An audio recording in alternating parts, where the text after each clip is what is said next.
Det her er så skydelæreren. Den bruger vi til at måle tykkelsen på bremseklodsen. Du tager simpelthen allerførst hele tykkelsen.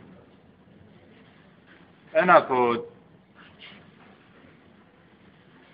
11,6 mm. Så tager du simpelthen, og så måler du det nederste, for det er jo ikke en bremseklods det her nederste. Det er jo bare et stykke jern, hvor bremseklodsen sidder på.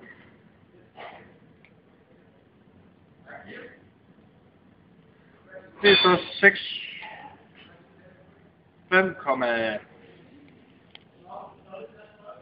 5,7 mm. Så tager du så de 5,7 mm og trækker fra de 10 mm. Så har du, hvor tyk bremseklodsen den er. Det er så slut fra i dag. Det er 5,9 mm. Selve bremseklodsen er.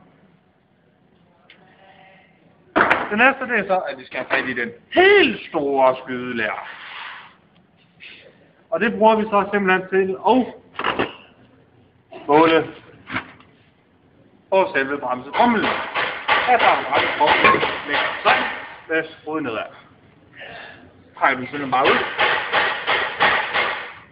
Og læser, hvad der står. Og den er...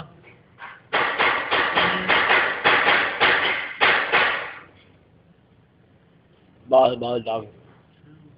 Den er meget lang. Den er 20,55 mm.